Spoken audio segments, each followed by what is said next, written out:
primeira vinícola que conhecemos em nosso passeio, ainda em Caminhos de Pedras em Bento Gonçalves, foi a Casa Fontanari, uma vinícola familiar onde seus vinhos são produzidos em um porão de pedras do ano de 1932. Vamos lá, pessoal. Eu peço que vocês não reparem assim na nossa inexperiência quanto à área comercial, marketing, né, a nossa apresentação, a questão das taças, dos vinhos, porque a gente abriu a vinícola há muito pouco tempo. A gente abriu no ano passado. Apesar da gente fazer vinho já há 4 gerações, a questão do comercial é muito recente. Então não reparem, o nosso negócio mesmo é fazer vinho. Vender ele não é a nossa especialidade. Ainda, né? Ainda. Mas que a especialidade principal nunca deixa de ser o vinho.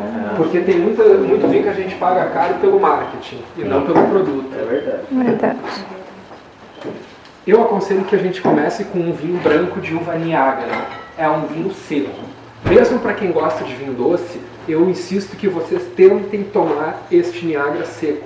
Porque para a saúde é muito mais interessante tomar vinho seco do que doce. São de uma família com uma longa história na Europa. Por exemplo, Merlot, Cabernet Sauvignon, Chardonnay, Syrah, todas essas com nome forte.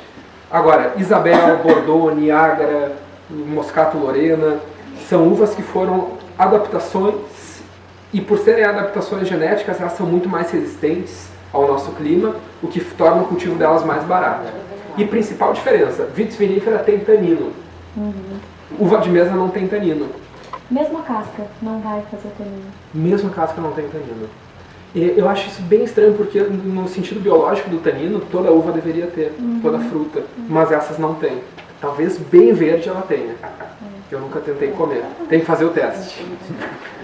Bom, pessoal, podemos ir para mais um vinho leve e frutado, no mesmo sentido do Niágara, é o Isabel com Bordeaux, mas se alguém quiser ir direto para o Merlot e para o Cabernet, direto para um conhaque, um pisco ou direto para um suave, me solicitem que não tem problema nenhum. Isabel com Bordeaux é o vinho que eu escolhi para tomar diariamente, não por ser o meu preferido, os meus preferidos são esses, mas por ser o mais barato, por ter pouco álcool. Se eu fosse tomar esses todos os dias, a gente faria a vinícola em poucos meses. Então, eu optei por esse. É um tinto, então ele tem um resveratrol, que é tão importante para dissolver a gordura do sangue. É um vinho simples, leve, frutado, cheirinho de uva. É a Isabel, né? Isabel Bordeaux. Para quem gosta de vinho fino, entendo que esse não seja o bicho. O meu velho costuma dizer, como assim, 12 meses no carvalho francês. Algumas pessoas sentem chocolate, outras sentem baunilha. Vocês aceitam? Só um pouquinho. A gente procurou fazer um vinho que fosse complexo nos seus aromas, mas que não fosse forte. Porque a gente aprecia vinhos complexos. Complexo significa que cada vez que a gente vai sentir o aroma dele, que a gente vai degustar, ele parece um pouco diferente, a gente percebe algo novo.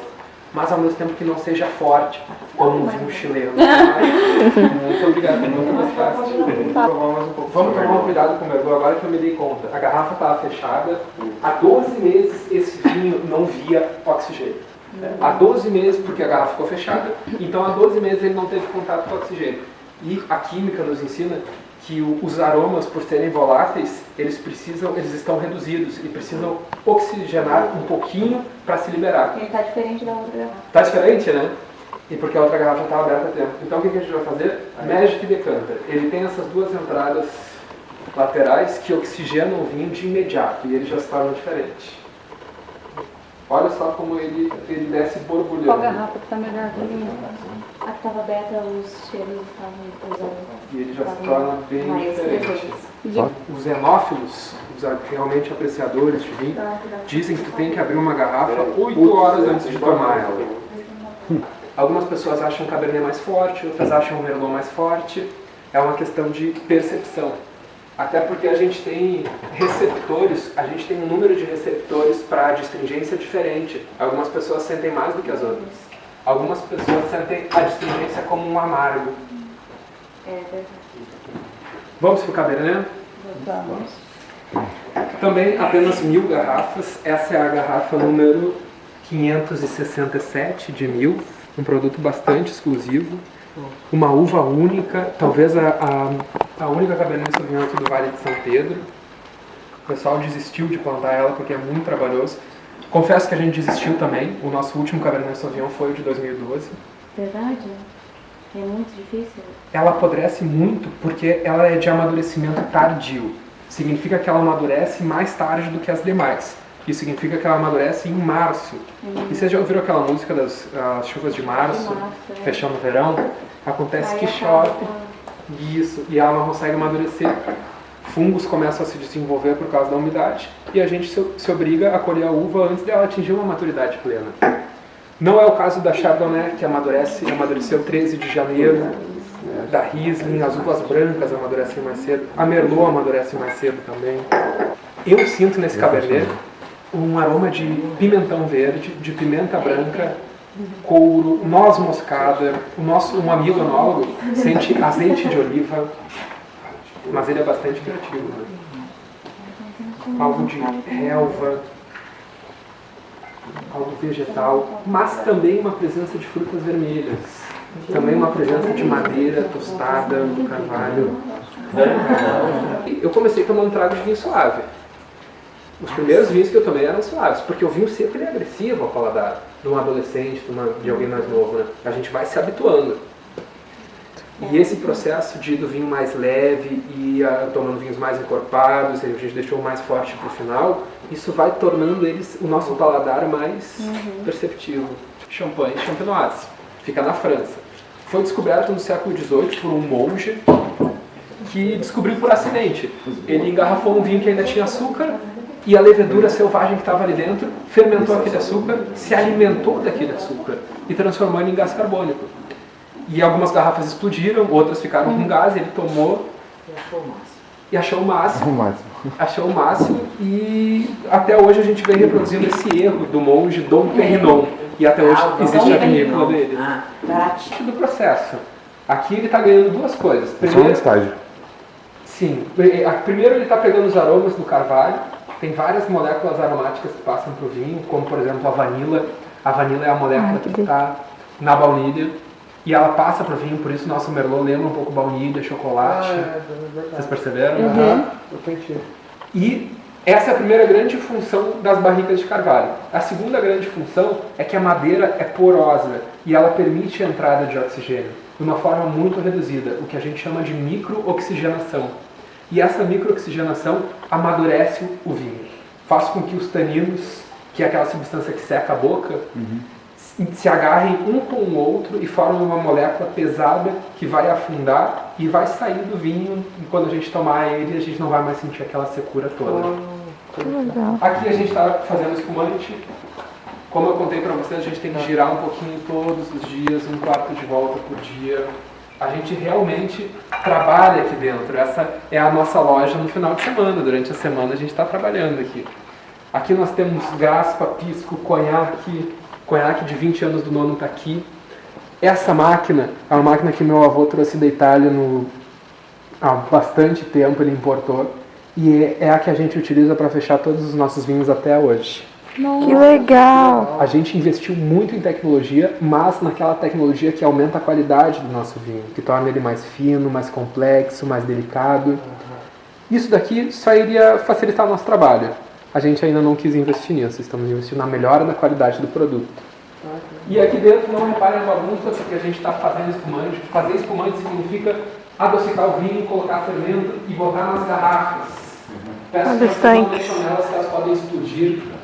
E de fato vão, elas explodem. Ano passado explodiram 20%, aliás, 2% delas. Em cada 100 explodem 1000. Aliás, em cada 100 explodem 2. Nossa. Protegido, e aqui a gente faz o nosso vinho. A uva entra pelo andar de cima, vai para um desses 2 tanques. Alguns desses tanques ainda estão cheios. Eu quero que vocês experimentem um vinho forte desse ano. Vocês já ouviram falar que o vinho bom é o vinho velho? Já. Isso só é verdade para vinhos com muito tanino. Tanino é aquela substância que seca a boca. Porque o tanino amadurece com o tempo e fica mais macio. Então, o vinho que tem muito tanino é melhor mais velho. Mas o Isabel com Bordeaux, o Niágara, aqueles vinhos mais leves que vocês gostaram tanto, eles não têm tanino. Então, eles não ganham nada com o amadurecimento. O Merlot é outro tempo. O Merlot e o Cabernet Sauvignon tem. Então, se deixar eles envelhecerem, não ficou melhor ou não? Eu acredito que o Cabernet Sauvignon ainda vai melhorar no próximo ano, mas o Merlot já chegou no ponto máximo dele. Ele está perfeito agora. Melhor do que... Muito obrigado. Ele está melhor que no ano passado e no ano que vem eu acho que não vai estar melhor, porque ele já amadureceu os seus taninos. Já esse vinho aqui é um vinho de 2015, ele não ficou em barrica, não teve oportunidade de micro-oxigenar e amadurecer os taninos, então ele está com o tanino bem cru. É tão cru, tão verde, tão pouco amadurecido que ele parece ter gás. Muito encorpado, denso. Nesse momento, não procurem achar ele bom. Se vocês acharem, melhor. Mas não é para ele estar bom, porque ainda falta muito para esse vinho ficar pronto. Aqui ficou uma... Talvez tenha ficado... Às vezes tem uma mosquinha na... Não tem problema, na vai própria. junto. Se vocês são vegetarianos, Vai me junto. avisam. Negativo. Olha a cor dele. Forte, né? Vocês já ouviram falar da uva Ancelota? Chega até a atingir a taça. Não. Não. A Ancelota é uma uva... Chega a atingir a taça. Tinge, né? E a nossa mão, quando a gente está trabalhando com esse vinho, ela fica manchada durante semanas. Vai ser limpo. Eu tenho o maior orgulho de mostrar para os outros, olha, eu estava fazendo vinho. Agora, o pessoal que é daqui, eles têm produto para limpar a mão. Eles usam produtos fortes e tóxicos para limpar, para esconder isso. Tu vê o que é essa questão cultural, né? De ser colono, de querer ser da cidade.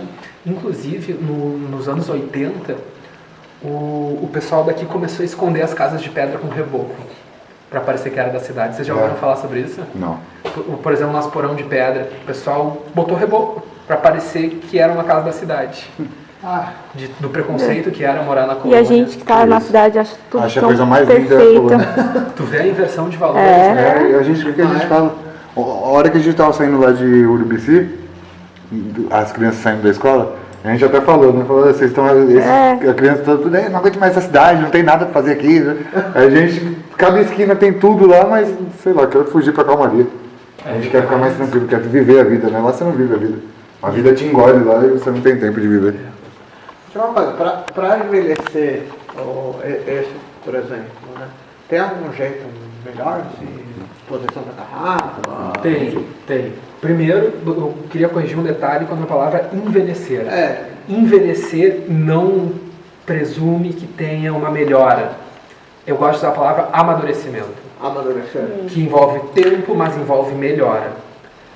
Todo vinho envelhece, mas nem todos amadurecem. E é por isso que a tua pergunta é tão relevante. Se tu deixar a garrafa de vinho em pé durante um bom tempo, ela só vai envelhecer, ela não vai melhorar. Inclusive ela vai piorar, porque a rolha é feita de madeira, ela é casca de uma árvore chamada sobreiro, da Itália, Portugal, Argélia, Espanha. Itália eu acho que muito pouco. E quando está úmida a madeira, ela incha. No momento que ela inchou, o oxigênio não consegue entrar. Quando ela desincha, começa a trocar muito oxigênio de dentro para fora da garrafa. E esse oxigênio oxida o vinho, vai envelhecer ele precocemente. Então a dica é, deixe deitado. As garrafas normalmente são horizontal mesmo. Na horizontal mesmo. A rolha tem que ficar úmida. Se ela ficar úmida, ela fica inchada. Ao abrigo da luz.